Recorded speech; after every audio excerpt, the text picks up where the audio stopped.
Vous êtes arrivé là où il est par effort. Ou pourquoi la course a commencé quelques pas devant? C'est la question que personne n'aime entendre, et encore moins de réponses, parce que l'idée que le succès dépend uniquement du dévouement, de l'effort et du talent est confortable. Elle donne l'impression que qui a gagné méritait, et quiconque était en retard n'a pas essayé assez fort. Mais le monde fonctionne-t-il de toute façon? Deux personnes, une née dans une communauté pauvre et une famille. Sur un millionnaire, ont-elles vraiment les mêmes chances de gagner?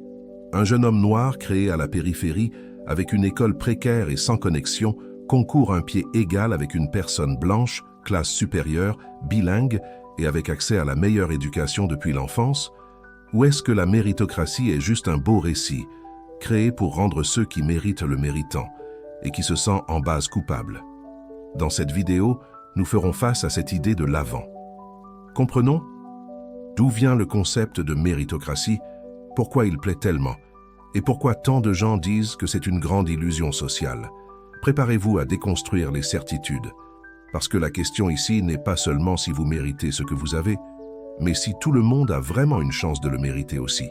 L'idée de la méritocratie est simple, séduisante et en même temps brutale. Elle dit ce qui suit. Vous récoltez ce que vous plantez. Travaillez dur, soyez compétent. Efforcez-vous plus que les autres, et le succès sera inévitable. C'est une logique qui convient à l'idéal capitaliste, à la culture de la concurrence et au rêve de l'ascension sociale. C'est combien de personnes justifient la fortune, la renommée et le pouvoir. Je le méritais, j'ai combattu, j'ai conquis. Mais d'où vient cette idée? Le terme méritocratie a été popularisé au XXe siècle comme une critique. Dans 19 et 58 ans, le sociologue Michael Young a écrit un livre satirique dans lequel il imaginait une société gouvernée exclusivement par des gens soi-disant méritocratiques, et le résultat a été une dystopie. Dans l'œuvre qui a échoué, a été considérée comme inférieure, et qui a gagné, arrogant. Mais le concept était approprié, et est venu pour être vendu comme vertu. Aujourd'hui, la méritocratie est exaltée dans les discours politiques, les slogans commerciaux et les campagnes d'auto-aide. Il nourrit le discours que « qui veut, peut ». Mais est-ce vrai? Pour tout le monde? Pensons à quelque chose de basique, le point de départ. Un enfant né dans un quartier riche a accès à de meilleures écoles, à la nourriture, à la sécurité, au soutien émotionnel, aux incitations culturelles et aux liens sociaux.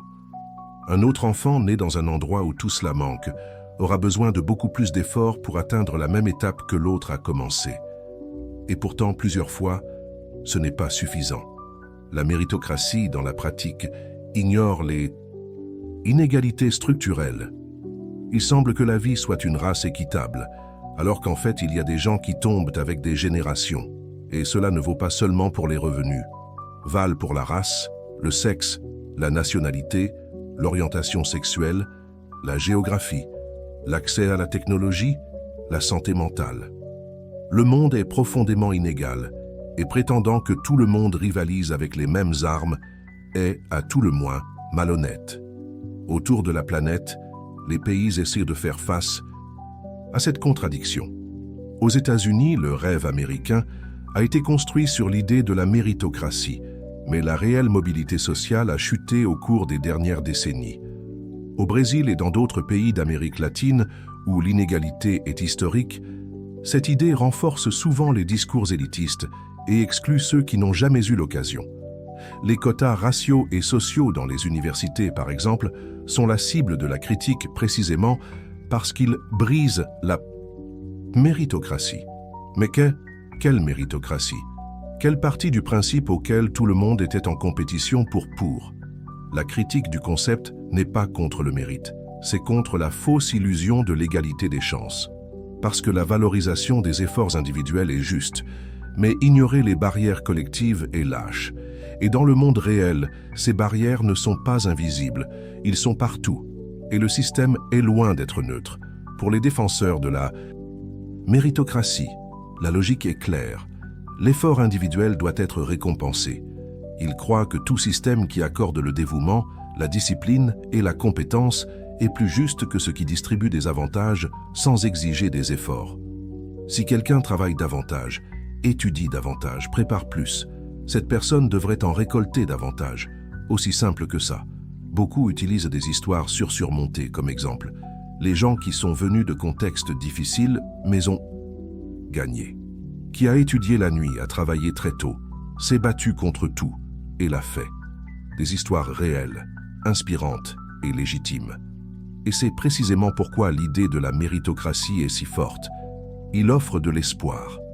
Elle dit que vous avez le contrôle de votre propre destination. Peu importe d'où vous venez, c'est important où vous voulez aller. De plus, les défenseurs affirment que sans la méritocratie, le monde devient zone. Comment mesurer qui mérite une place, une promotion? Une bourse, un poste de direction? Si ce n'est pas par mérite, le sera-t-il par favoritisme, par influence, par politique? La peur d'abandonner l'idée de la méritocratie est de se retrouver à l'autre bout, celle de la médiocrité primée. Mais les critiques réforment dures. La méritocratie est belle en théorie, mais dans le monde réel, il ignore les règles cachées du jeu. Parce que la méritocratie n'est pas un effort, les mesures du résultat. Et ceux qui ont plus de ressources auront toujours plus de chances de générer des résultats. Pensez à un examen d'entrée au collège. 2 candidats passent le même test, mais on avait accès à des écoles privées, à des enseignants privés, à des cours de haut niveau et à un environnement calme pour étudier. L'autre avait une école publique précaire, un travail très tôt, un manque de soutien à domicile et aucune structure. Si le premier prend une note plus grande, est-ce que ce mérite est-il ou privilège? Les critiques de la méritocratie disent que cela confond le privilège avec la capacité. Et cela, ce faisant, elle perpétue les inégalités en tant que justice. Un autre point important, ceux qui sont au sommet ne reconnaissent presque jamais leurs propres avantages. De nombreux héritiers de la richesse, par exemple, parlent d'efforts personnels, mais ils oublient l'héritage. Ils oublient le capital social, l'influence familiale, le réseau de contacts, le nom de famille qui ouvre les portes avant même que la compétence ne soit testée. Et c'est le paradoxe de la méritocratie. Plus il est utilisé pour justifier le succès, moins il reste de l'espace pour reconnaître les inégalités réelles. Les critiques se souviennent également que les exceptions n'annulent pas la règle. Oui, il y a des gens qui gagnent contre tout. Mais ce sont des exceptions, et ils ne peuvent pas être utilisés comme une justification pour ignorer des millions qui n'ont pas réussi à sortir du même endroit, même s'ils s'efforcent autant qu'eux. Un autre risque de l'idée de la méritocratie aveugle est de blâmer les pauvres. Transformer l'injustice en culpabilité individuelle. Si vous n'avez pas gagné, le problème vous appartient. Si vous êtes au chômage, c'est parce que vous n'avez pas fonctionné après. Si vous êtes pauvre, c'est parce que vous ne vous êtes pas assez consacré. Cela détruit toute notion d'empathie, de solidarité et de responsabilité collective, transforme l'inégalité en choix et souffrant en échec moral. Dans le même temps, ceux qui critiquent la méritocratie ne disent pas que l'effort n'a pas d'importance. Vous dites que l'effort seul ne suffit pas, parce que le système est fait pour privilégier certains et rendre les choses difficiles pour beaucoup. Et puis vient la question qui plante tout le monde. Si ce n'est pas la méritocratie, qu'est-ce qui s'inscrit? La réponse n'est pas simple, mais peut-être que la première étape est de cesser de prétendre que le jeu est juste. Reconnaissez qu'avant de mesurer qui fonctionne le plus, vous devez niveler la piste. La méritocratie n'est pas un concept vide. Il tire une promesse puissante que chaque personne peut posséder sa propre destination. Et le nier complètement serait de nier la possibilité de surmonter la conquête personnelle de transformation. Le problème est lorsque cette promesse devient excuse, lorsque le succès de quelques-uns est utilisé pour justifier l'échec de beaucoup, lorsque le privilège est déguisé en mérite. La vérité est qu'il n'y a pas de mérite où il n'y a pas d'égalité des conditions.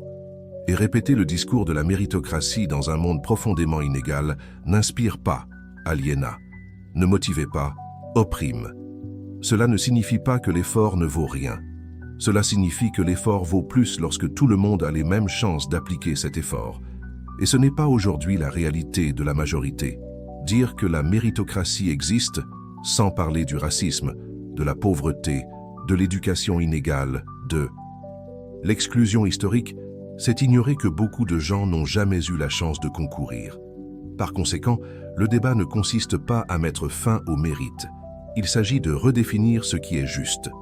Comprendre que la récompense de ceux qui sont arrivés ne sont plus logiques que si tout le monde pouvait en fait tomber de la même ligne de match. Le problème n'est pas de gagner. Le problème est de prétendre que la course était juste. Maintenant, c'est avec toi. Croyez-vous que l'effort individuel suffit à gagner dans la société d'aujourd'hui? Ou pensez-vous que la méritocratie, la façon dont elle est vendue, sert davantage à maintenir les privilèges qu'à promouvoir la justice? Commentez ici. Ce débat a besoin de vous, surtout si vous avez le courage de repenser tout ce que vous avez entendu sur le succès. Si cette vidéo vous a taquiné, comme partagez et vous abonnez. Ici, nous ne venons pas passer du tissu. Nous venons de piquer où personne ne veut bouger.